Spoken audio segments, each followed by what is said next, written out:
ሰላም እንዴት ናችሁ? ውድ የስፖርት ቻናል ቤተሰቦቻችን የሰዓቱ መረጃ ደርሶናል። አብራችሁን ትቆዩ በአክብሮት እንጠይቃችኋለን። ሀገራዊና እንደዚሁ ዓለም አቀፋዊ ስፖርት መረጃዎች ይዘናል።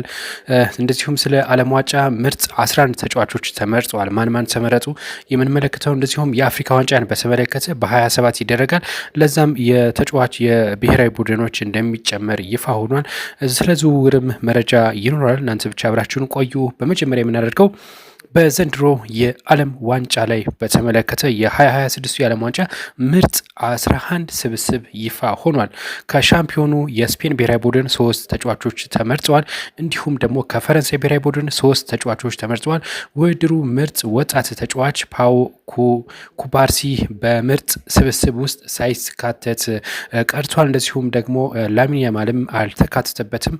የኬፕ ቨርዲ ግብ ጠባቂ ቮንዚነህ በምርጥ 11 ግብ ጠባቂ ሆኖ ተመርጧል ማለት ነው። እንደምትመለከቷቸው በምስሉ ላይ ማለት ነው እነዚህ ናቸው እየተመረጡት እና ብዙዎችም አንዳንድ ያልተመረጡ ምርጥ ብቃት ያላቸውም እንዳሉ ጭምር ታውቋል።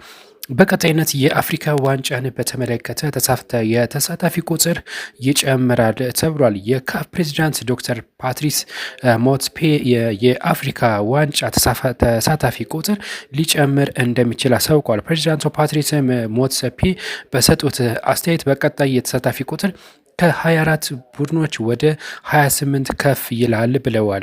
የ27ቱ የአፍሪካ ዋንጫ ውድድር ማጣሪያ ጨዋታ ቀጣይ መስከረም ወር ጀምሮ ይካሄዳል ያሉት ፕሬዝዳንቱ በምስራቅ አፍሪካ የሚካሄደው የ27 የአፍሪካ ዋንጫ ትልቅ ስኬት ይሆናል ሲሉ ፓትሪስ ሞትሲፔ ተናግረዋል። እንግዲህ በቅርብ እንደሚጀምር መስከረም ላይ ማጣሪያ እንደሚጀምር አሳውቀዋል። ሌላኛው መረጃችን ይህ ዓመት ዋንጫ የምናሸንፍበት ይሆናል ሲል ቫልቬርዴ ይፋ አድርጓል። የሎስ ብላንኮቹ ተጫዋች ፌዴሪክ ቫልቬርዴ እንዳስታወቀው ከሆነ እንግዲህ ከሪያል ማድሪድ እንድወጣ ከፈለጉ እኔ መግደል አለባቸው ሲል እንደዚሁ ተደምጧል። ስለ ወደፊት ቆይታው ያነሳው ቫልቬርዴ እኔ ከሪያል ማድሪድ እንድወጣ ከፈለጉ እኔ መግደል አለባቸው ሲል ሀሳቡን ሰጥቷል። ከአሰልጣኝ ጆዜ ሞሪኒዮ ለመማር ብዙ ጓጉቻለሁ፣ የሚሰጠኝን ምክር ሁሉ ለመቀበል ዝግጁ ነኝ ሲል እንደዚሁ ቫልቬርዴ አሳውቋል የተባለው እና ከሪያል ማድሪድ እንደማይወጣም ጭምር ሀሳቡን ሰጥቷል። ፉልሃም ጎንዛሎ ጋርቪያን ማስፈረሙን አሳውቋል። ፉልሃም የሪያል ማድሪዱን አጥቂ ጎንዛሎ ጋርቪያ ለማስፈረም በንግግር ላይ መሆናቸው እንደዚሁ አሳውቋል። ፉልሃም ተጫዋቹን ከቀድሞ አሰልጣኝ አርቤል ላኦ ጋርም ለመቀላቀል እየተነጋገሩ እንደሚገኙ ዘ አትሌቲክስ ዘግቧል። አሰልጣኝ አርቤሎ በዚህ ክረምትም ፉልሃምን በአሰልጣኝነት መረከባቸው አይዘነጋም።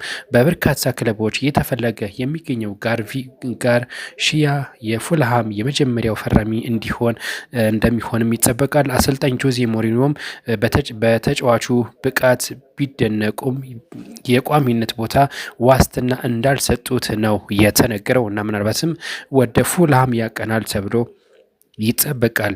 እንደዚሁም ፊል ፎደንም ኮንትራቱን አራዝሟል የተባለ የማንቸስተር ዩናይትድ ተጫዋች ፊል ፎደን በክለቡ ያለውን ኮንትራት ለተጨማሪ ዓመታት አራዝሟል የተባለው ፊል ፎደን በማንቸስተር ሲቲ እስከ 2030 ለመቆየትም የተጨማሪ 4 ዓመታትን ኮንትራት ፈርሟል። ይህንንም ተከትሎ ፊል ፎደን በማንቸስተር ሲቲ ለ20 ዓመታት የሚቆይ ይሆናል ማለት ነው። ፊል ፎደን ውሉን ካራዝመ በኋላም ለእያንዳንዱ ዋንጫ የሚፎካከር ትልቅ ክለብ መሆኑን አሳውቋል። በቀጣይነት ቼልሲ ነው። ቼልሲ እንግዲህ ስንት ተጫዋች አሉት የሚሉ በርካታ መረጃዎች ወጥተዋል። ከዚህ ጋር በተገናኘ የምዕራብ ለንደኑ ክለብ ቼልሲ በአሁኑ ሰዓትም በፕሪሚየር ሊጉ ትልቁ ስብስብ የያዘው ክለብ ሆኗል። በቼልሲ በዚህ ሰዓትም ኮንትራት ያላቸው ተጫዋቾች ቁጥር 38 መሆናቸው ተገልጿል። በእንግሊዝ ፕሪሚየር ሊግ ውድድር ዓመቱ ማስመዝገብ የሚቻለው ተጫዋች ቁጥር 25 መሆኑ ተነግሯል።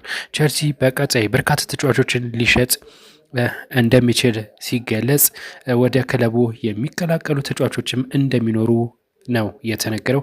እንግዲህ ወደ 10 ወይም ወደ 8 አካባቢ የሚጠጉ ተጫዋቾችን ወደ ሌላ ክለብ እንደሚያዘዋውር እንደሚሸጥ ታውቋል። አርጀንቲና ክስ ለመመስረት ማሰቧ ተሰምቷል።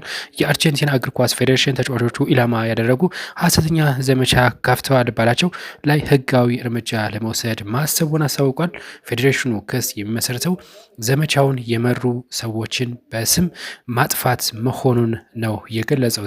ተጨማሪ በተፈበረኩ እና እንደዚሁም ባልተረጋገጡ ምስሎች እንዲሁም መሰረተ ቢስ ክሶችን ያቀረቡ ሰዎችን እንደሚከስም ተነግሯል። ህጋዊ እርምጃ ተቋማት እና እንደዚሁም ደግሞ ተደማጭነት ያላቸውን የማህበራዊ ገጾች ላይም ብቻ ያተኮረ አለመሆኑን ተናግሯል። ለዘመቻው መስፋፋት አስተዋጽኦ ያደረጉ ግለሰቦችን ያላቸው ተከታይ ታይቶ ክስ ይመሰረትባቸዋል ሲል የአርጀንቲና እግር ኳስ ፌዴሬሽን አሳውቋል። የአርጀንቲና ተጫዋች እንደዚሁ ክስ እንደሚመሰረትበትም ፊፋ ማሳወቁ የሚታወስ ጉዳይ ነው። ዶናልድ ትራምፕ ኢንፋንቲኖን ለምን አጯቸው የብዙዎች ጥያቄ ይሆናል። የአሜሪካው ፕሬዚዳንት ዶናልድ ትራምፕም የፊፋውን ፕሬዚዳንት ጂያኖ ኢንፋንቲኖን ለሌላ ኃላፊነት ማጨታቸው ተሰምተዋል። ፕሬዚዳንት ዶናልድ ትራምፕም የጂያን ኢንፋንቲኖ ቀጣይ የተባበሩት መንግስታት ዋና ጸሐፊ እንዲሆኑ እንደሚፈልጉ ተገልጿል። ዶናልድ ትራምፕ ጂያኖ ኢንፋንቲኖ በመላው ዓለም የሚከበሩ ሰው ናቸው የሚል እምነት እንዳላቸው ተናግሯል። በተጨማሪም ትራምፕ ኢንፋንቲኖ ሰዎችን እንደ አንድ ለማድረግም የተሰጣቸውን ልዩ ችሎታ አላቸው የሚል እምነት አለኝ ሲሉ ገልጸዋል። እናም ኢንፋንቲኖም የተባበሩት መንግስታት ድርጅት ዋና ጸሐፊ ለማድረግ ዶናልድ ትራምፕ ማሰባቸው ተገልጿል። ይህ ጉዳይ ይሳካል ወይስ አይሳካም የሚለው ብዙዎች ጥያቄ ነው።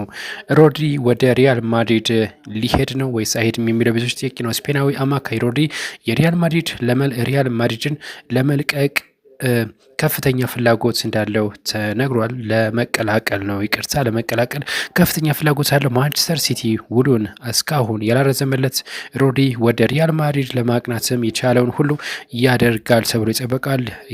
ሮድሪ ሪያል ማድሪድን እንዳይቀላቀል ፍቃደኛ ያልሆኑት የክለቡ ፕሬዚዳንት ፍሎሬንቲኖ ፔሬዝ መሆናቸውም ተነግሯል።